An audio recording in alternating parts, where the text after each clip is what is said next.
untuk waktu yang baik ya, kita terus bersama-sama untuk memuji Tuhan dan mendengarkan firman Tuhan. Kita akan melanjutkan pembacaan firman Tuhan hari ini. Kalau kemarin kita sudah mendengarkan dari Markus pasal 3 ayat 7 sampai 12, hari ini kita akan melanjutkan dalam Markus pasal 3 ayat 3 sampai 19. Hari ini kita akan melihat bagaimana Tuhan Yesus memilih orang-orang yang Dia percayai untuk menyampaikan, orang-orang yang akan mendampingi Tuhan dalam pembacaan firman, menyampaikan firman Tuhan, dan orang-orang yang ditugaskan untuk menjadi pemberita firman berikutnya. Di dalam Markus pasal 3 ayat 13 kita akan melihat bagaimana Yesus memilih mereka. Saya akan membaca Markus 3 ayat 13. Kemudian naiklah Yesus ke atas bukit. Ia memanggil orang-orang yang dikehendakinya dan mereka pun datang kepadanya. Kalau kita melihat ya, sejak awal Yesus berkarya dari Galilea hingga Dia memilih ke-12 rasul ini, tentunya pelayanan Yesus sangat mengalami keberhasilan yang luar biasa. Ya, bagaimana tidak, banyak orang-orang yang datang berkerumun walaupun dengan motivasi dan niat mereka yang berbeda-beda. Ya, peristiwa itu terjadi sebelum pemanggilan atau pemilihan para murid. Di dalam Alkitab mencatat kemudian naiklah Yesus ke atas bukit. Ya, tujuannya di sana adalah Dia pergi ke sana untuk berdoa, dan pada akhirnya Dia akan memilih para pelayan Tuhan yang akan diteguhkan dengan doa yang sungguh-sungguh dengan mendalam supaya mereka mendapat pencurahan roh. Ya, meskipun kita tahu bahwa Yesus sendiri bisa mengarahkan. Pemilihan para murid itu terjadi di sebuah bukit, mungkin di sekitar Kapernaum. Ya, tampaknya Yesus mengajak kelompok yang lebih besar untuk menyertai Dia di dalam perjalanan dan memilih murid-murid. Naiklah Yesus ke bukit. Hal ini bisa dipahami dengan dua cara. Yang pertama, Yesus meninggalkan di daerah dekat laut dan Dia naik ke pegunungan, atau ini merupakan pendahuluan. Ya, kalau kita melihat di dalam Matius itu pasal 5 itu berbicara tentang khotbah Yesus di atas bukit. Ya, mungkin Markus tidak merekam atau tidak menulis peristiwa ini. Makanya Markus langsung mencatat bagaimana Yesus memilih ke-12 rasul ini. Yesus di dalam ayat 14 Dia mengatakan Ia menetapkan 12 orang untuk menyertai Dia dan untuk diutusnya memberitakan Injil dari kelompok yang lebih besar itu. Dia memilih 12 orang yang diangkatnya untuk menjadi rasul. Yang pertama kita melihat di dalam ayat 14 ini, Ia menetapkan. Artinya Yesus memilih dan menetapkan orang-orang yang akan melayani, yang akan bekerja sama dengannya, yang akan menjadi muridnya, dan nanti kelak yang akan melanjutkan apa yang Yesus sedang kerjakan. Nah, ini kita harus melihat. Di sini kata menetapkan atau kata kerja Yunani yang dipakai lebih tepat diterjemahkan dengan kata mengangkat. Ya, artinya menetapkan, mengangkat orang-orang pilihannya. Kalau dalam bahasa Yunani kata yang digunakan di sana adalah kata epoiesen, atau secara harfiah Dia yang menjadikan. Ya, Dia yang mengangkat, Dia menjadikan mereka untuk menjadi murid-murid Yesus. Nah, maksud dari pengangkatan ini adalah supaya ada orang yang menemani. Yang kedua adalah supaya ada orang yang mendampingi dan belajar kepada Yesus. Ya, orang ke-12 rasul ini nantinya akan dipakai karena Yesus juga sangat lihai ya. Bagaimana pada waktu itu belum ada kamera seperti ini untuk dibuat di YouTube, sehingga kalaupun nanti orang yang punya pengajaran ini meninggal, kita akan masih bisa mengakses ini di dalam YouTube. Kira-kira gitu ya. Yesus mempunyai cara yang sangat strategis. Dia mengangkat 12 muridnya yang nanti akan terus mewartakan Injil itu. Ya, sampai sekarang boleh sampai Injil itu ke GKTI Raja Daud. Itu adalah pastinya buah dari pelayanan ke-12 rasul itu yang Tuhan wariskan kepada mereka. Karena kita tahu ya, hari-hari Yesus itu tidak lama lagi ya dia ada di muka bumi ini. Dia akan pergi, dia akan kembali ke surga, dan murid-murid inilah yang akan melanjutkan. Oleh karena itu 3,5 tahun ini benar-benar dipakai oleh murid-muridnya untuk belajar. Kalau di dalam dunia teologi 4 tahun baru lulus, kalau itu cuma 3,5 tahun mereka lulus, dan pada akhirnya mereka menjadi murid-murid yang hebat, murid-murid yang militan. Ya, kenapa harus Tuhan memilih 12 orang? Karena sesuai dengan jumlah suku Israel dahulu, sama seperti yang kita baca tadi, bagaimana 12 suku Israel itu mirip dengan ke-12 rasul yang dipilih oleh Yesus. Dan jumlah 12 itu digenapkan lagi sekalipun Yudas telah mati, murid-murid juga memilih lagi satu orang ya untuk melanjutkan untuk menetapkan jumlah mereka tetap 12 ya. Yang berikutnya adalah untuk menyertai dia. Ya, Yesus sangat erat terlibat dalam ke-12 murid ini ya. Kalau Robert Coleman pernah menulis dalam bukunya berkata begini, rencana Yesus adalah induk penginjilan dan yang kedua adalah induk pemuritan ya. Apa yang dilakukan oleh Yesus adalah penginjilan dan pemuritan. Dia menyampaikan itu, dia mengajari mereka, dan nanti akan diutus murid-muridnya untuk memberitakan Injil itu sendiri. Makanya di dalam setiap gereja kita harus perlu memahami penginjilan dan pemuritan harus ada di dalam gereja. Kalau di dalam gereja tidak ada pemuritan dan penginjilan, akan dipertanyakan apakah itu gereja atau tidak. Karena visi Tuhan kalau kita melihat penginjilan dan pemuritan itu adalah dua hal yang tidak boleh dipisahkan. Yang berikutnya untuk tujuan, diutus untuk memberitakan Injil. Yesus datang untuk memberitakan kabar kerajaan Allah, dan ia melatih murid-muridnya untuk melakukan hal-hal yang sama. Apa yang diajarkan oleh Yesus, itulah yang akan dikerjakan oleh murid-muridnya. Apa yang dia sampaikan, apa yang ditulis benar-benar, bahkan hingga hari ini kita boleh menikmati tulisan-tulisan ini, apa yang dikatakan oleh Tuhan Yesus pada waktu itu. Bayangkan kalau tidak ada murid-murid yang mencatat kejadian ini, siapakah yang akan memberitakan kita akan hal-hal yang terjadi di zaman dulu? Ya, karena sekali lagi mereka adalah orang-orang hebat. 12 murid ini adalah yang akan dipakai untuk ayat 15 dia berkata diberinya kuasa untuk mengusir setan, ya, dan agar mereka dapat pergi memberitakan Injil dan mengusir roh-roh jahat. Ya, setan di sini mungkin merujuk pada malaikat yang jatuh ya, sesuai dengan yang aktif atas nama setan. Namun demikian Alkitab bersikap diam terhadap asal usul setan ya. Tetapi yang diutamakan di sini adalah otoritas Yesus menaklukkan setan, dan dengan kuasa visinya dan kuasa ketuhanan Yesus itu mematahkan segala sesuatu yang dimiliki oleh setan. Jadi kemarin kalau kita dengar Pak Gembala minggu kemarin, Pak Gembala berkata setan zaman dulu mungkin mirip-mirip kopral. Artinya begini, setan-setan itu belum canggih ya, belum canggih. Tapi sekarang saudara yang dikasih oleh Tuhan, ya setan itu lebih canggih mainnya. Karena kita tidak pernah membedakan lagi apakah hitam atau putih. Ya, karena cara main, dan bahkan dia mungkin ular itu kan cuma di dalam pohon ya. Kalau disimpu bisa jadi di dalam mimbar ini pun ada ular di situ yang melilit ke mimbar ini. Tapi kita bersyukur kepada Tuhan di sini tidak ada. Kita tetap mempercayakan firman Tuhan. Mengapa ini sangat penting? Ya, kalau dia tidak lagi berbicara tentang, sudah banyak gereja yang tidak berbicara lagi tentang bagaimana menderita ikut Yesus, pikul salib dengan ayat-ayat Alkitab yang dia pegang juga. Nah, inilah cara kerja iblis yang harus kita waspadai di zaman sekarang ini. Iblis lebih canggih mainnya karena kita tidak lagi membedakan apakah dia benar-benar putih atau tidak. Ya, benar-benar putih atau tidak. Kalau dulu kan kelihatan banget. Ini kalau ada orang sakit, ini kerasukan setan. Ya, didoakan langsung keluar. Sekarang nggak bisa lagi karena setan itu bekerja dengan cara yang lebih canggih daripada kita. Bahkan setan yang ada dalam diri kita itu harus kita keluarkan. Artinya apa? Penundukan diri, apapun segala macam di dalam setiap pelayanan kita. Ya, itulah yang kita lihat bahwa Yesus datang di dunia untuk bermaksud membinasakan perbuatan iblis, artinya membinasakan perbuatan-perbuatan yang melawan Tuhan.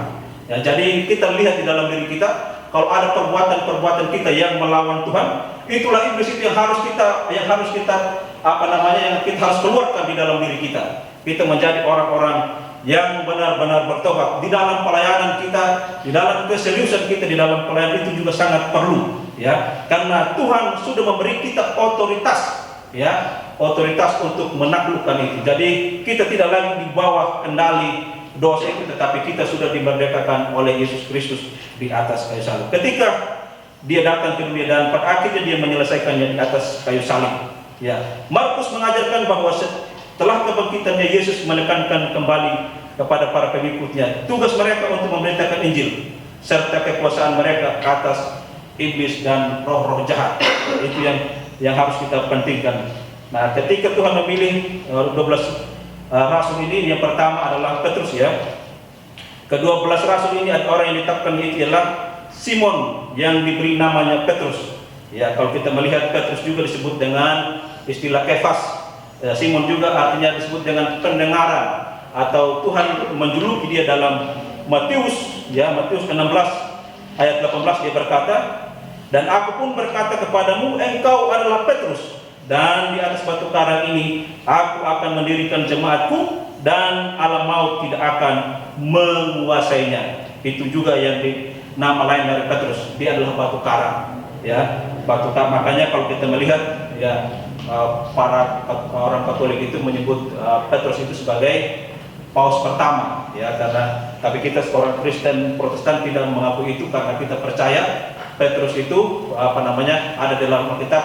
Yesus menyembuhkan mertua Petrus ya, artinya kita mengakui bahwa Petrus itu mempunyai seorang istri ya. Di mana istilah Arab atau Kefas dipakai sebagai ganti Petrus ya. Atau nama lain yang dijuluki juga adalah batu karang. Dalam bahasa Yunani adalah Petrus, dalam bahasa Arab adalah Kefas. Petrus adalah seorang saksi mata yang merupakan sumber kerasulan di balik Injil Markus ini.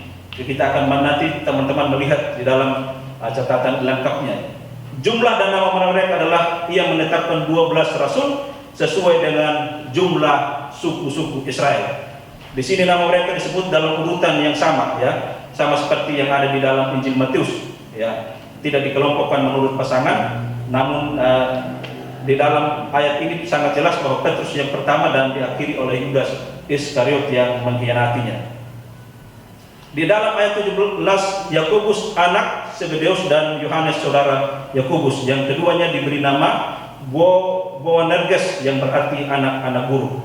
Ya, Yakobus dan Yohanes ini dengan nama Boanerges yang artinya anak-anak guru, mungkin karena suara mereka yang nyaring kala mereka memberi perintah, atau kala mereka berkhotbah. Mereka berkhotbah dengan suara yang menggelegar. Ya, kalau kita dengar suara Pak Gembala kita mirip-mirip lah mungkin ya, zaman dulu kita mendengar Yakobus dan Yohanes berkhotbah. Mereka adalah orang-orang yang sangat antusias, walaupun di dalam kitab Wahyu mengatakan Yohanes itu orang yang sangat lembut, orang yang sangat dikasihi oleh Yesus. Mungkin julukan itu menunjukkan gairah dan semangat roh mereka yang begitu bersemangat melayani Allah, melebihi saudara-saudara mereka yang lain. Ya, kita harus belajar dari mereka ini ya, bahwa mereka adalah orang-orang yang sangat-sangat memberi mereka dengan roh yang bersemangat untuk melayani. Mereka sangat antusias walaupun mereka mungkin di dalam keterbatasan. Ya. Inilah Injil yang sejati yang harus diberitakan. Yakobus dan Yohanes memberi nama ini sebagai pengkhotbah-pengkhotbah yang menggelegar. Dan kita melihat di dalam ayat 18 selanjutnya ada Andreas, ada Filipus, ada Bartolomeus, Matius, Thomas, Yakobus, anak-anak Alfeus, Tadeus, Simon orang Selok. Ya. Kalau kita melihat di sini adalah nama Andreas. Andreas ini istilah Yunani yang berarti jantan ya. Berarti teman-teman bisa melihat dari Yohanes pasal 1 ayat 29 sampai 42. Kita mengetahui Andreas adalah murid dari Yohanes Pembaptis. Ya, Andreas inilah yang membawa Petrus kepada Yesus, yang memperkenalkan Petrus kepada Yesus. Dia lebih dulu menjadi murid-murid Yohanes. Ya, murid-murid Yohanes Pembaptis.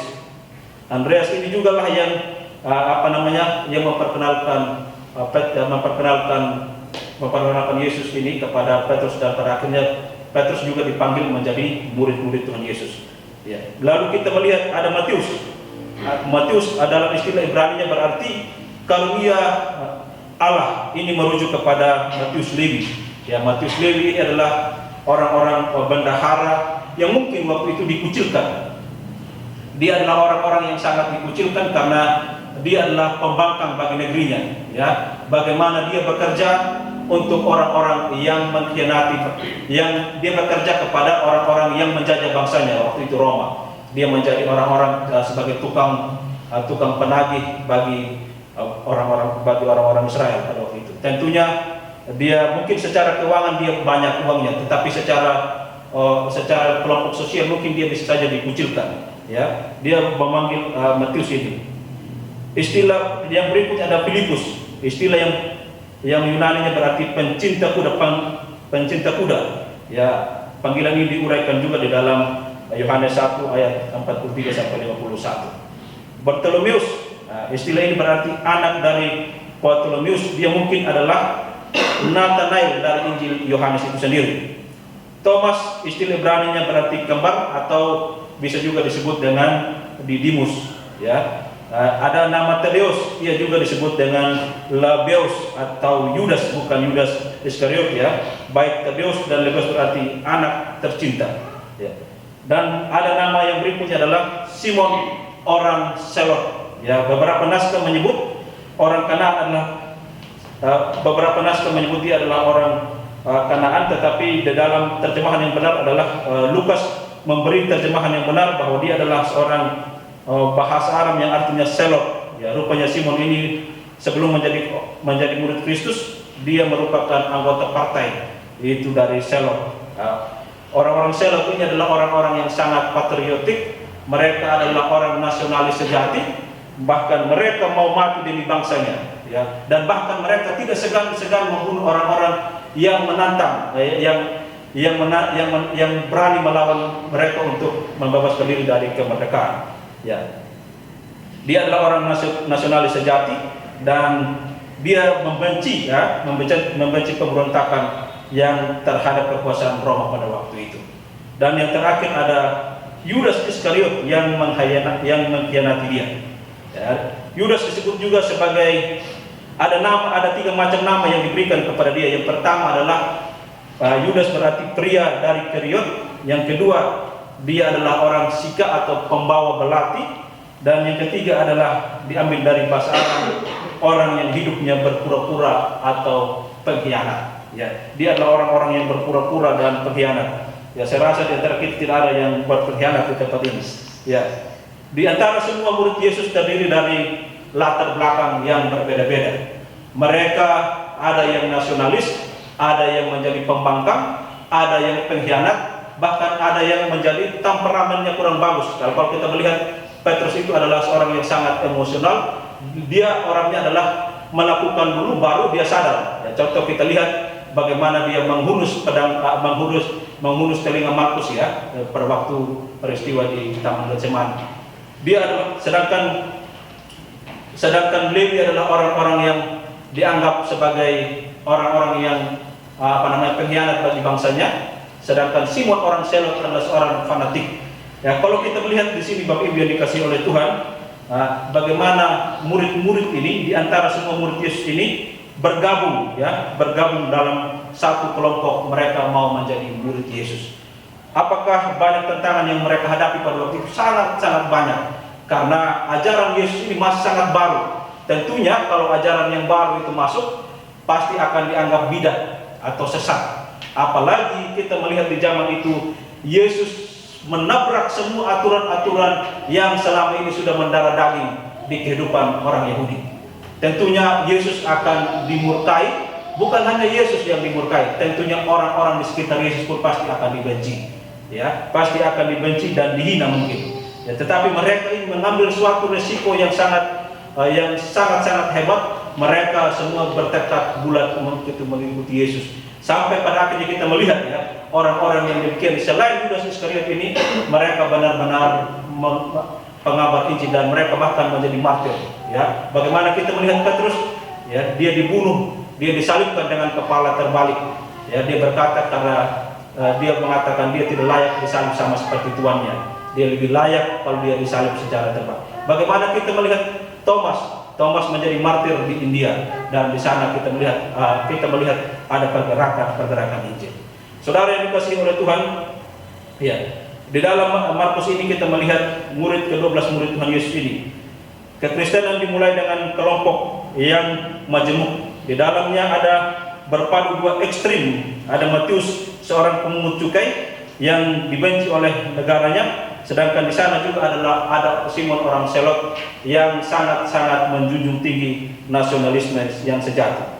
Dari segi ukuran dunia, orang-orang yang dipilih Yesus ini adalah sama sekali mungkin tidak mempunyai kualifikasi tertentu, atau mungkin tidak dipandang, ya, karena kita melihat ada nelayan, ada orang-orang yang mungkin secara kehidupan ekonomi tidak terlalu secara strata sosial mereka bukanlah apa-apa, bukanlah siapa-siapa.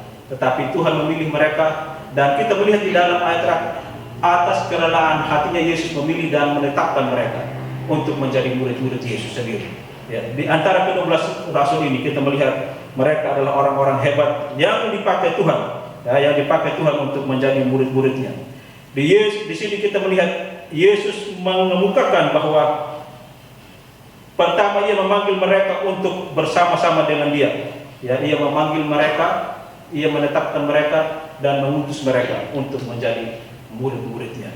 Saudara yang dikasihi oleh Tuhan, sesungguhnya kita menjadi orang Kristen, apapun panggilan, ketika kita dipanggil oleh Tuhan, marilah kita berkomitmen untuk melayani Tuhan dimanapun kita dengan cara apapun. Ya, gereja sekarang hari-hari ini banyak berbicara tentang pelayanan, tetapi tidak banyak gereja yang membicarakan bagaimana dia harus melayani orang-orang yang akan mendukung pelayanan. Ya, logika tanpa logistik pun tidak akan jalan pelayanan itu. Semua harus berjalan dengan seimbang. Ya, harus berjalan dengan seimbang sehingga kita boleh mengerjakan pekerjaan Tuhan dengan baik.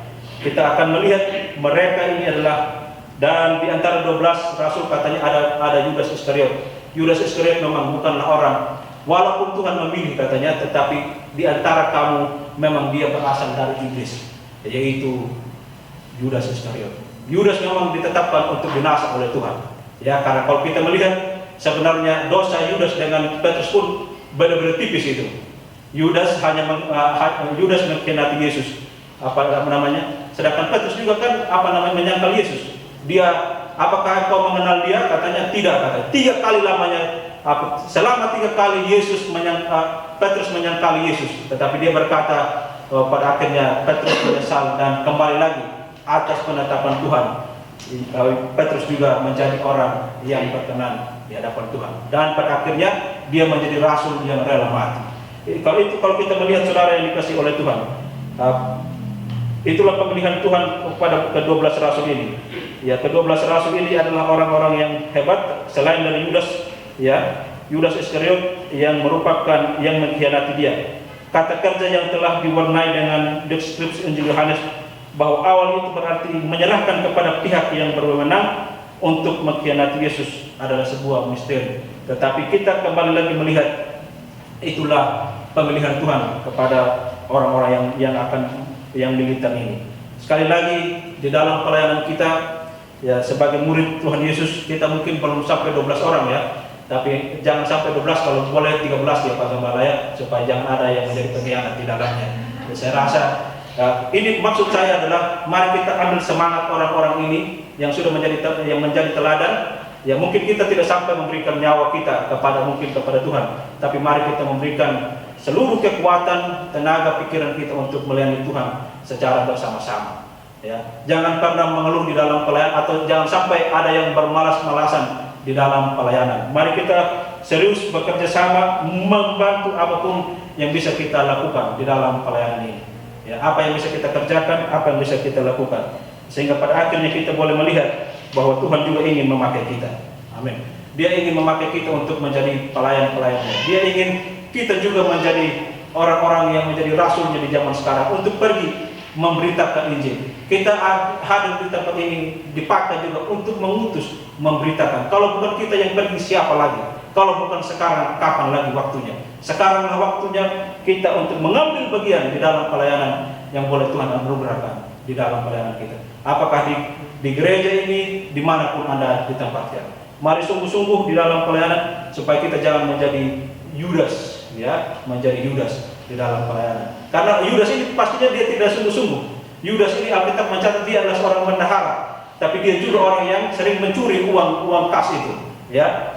Dia juga yang mencuri uang kas. Kita berharap, ya, kita tidak menjadi bagian dari Yudas ini, ya, supaya pada akhirnya nanti kita akan, saudara menyesal lalu menggantung diri. Ya, kita pernah mengalami juga di tempat ini bagaimana ada orang yang menggantung diri dia sudah di dalam pelayanan, dia dipakai Tuhan, pada akhirnya dia harus mengatur diri. Kita di sini kita berharap kita ini adalah orang-orang yang dipilih dan ditetapkan Tuhan untuk diselamatkan, bukan hanya untuk diselamatkan, tetapi kita dipakai Tuhan untuk memberitakan, kita diutus oleh Tuhan untuk memberitakan Injil itu sendiri. Sampaikan Injil itu kepada siapapun. Oleh karena itu, jadikan, mari kita keluarkan dulu segala sesuatu yang tidak dikehendaki oleh Tuhan. Kita keluarkan apa yang tidak dikehendaki Tuhan. Jangan biarkan setan itu menggerogoti hidup kita. Tapi kita ini adalah anak Tuhan, dan pastinya ya anak Tuhan itu seharusnya tidak boleh lagi diganggu, tidak bisa lagi diganggu oleh setan. Ya, tapi tidak tahu saudara, itulah sebenarnya kita harus menguji diri kita, apakah kita benar-benar sudah menjadi murid Kristus atau tidak, atau kita masih abu-abu di dalam hidup kita. Ya, itu yang harus kita uji di dalam kehidupan kita, sehingga pada akhirnya kita boleh dipakai oleh Tuhan menjadi orang-orang yang militan di dalam untuk mengemban tugas. Yesus sudah memperlengkapi murid-muridnya, dan kita boleh belajar hari-hari ini. Orang-orang akan selalu mendengarkan apa yang kita sampaikan, yaitu berita mengenai Yesus Kristus itu sendiri. Pada akhirnya saudara yang dikasihi oleh Tuhan, kita diberi kuasa, ya, kita diberi kuasa untuk mengusir roh-roh jahat yang mereka merupakan teman dari kuasa dalam hidup mereka. Kuasa iblis sekali lagi tidak lagi berkuasa dalam hidup kita, tetapi kuasa Kristuslah yang hidup di dalam kehidupan kita. Mari kita lakukan, mari kita kerjakan di dalam kehidupan ini. Melayanilah dengan sungguh-sungguh. Yang masih muda, teruslah melayani Tuhan dengan sungguh-sungguh. Jangan banyak kendor, ya, jangan banyak patah hati.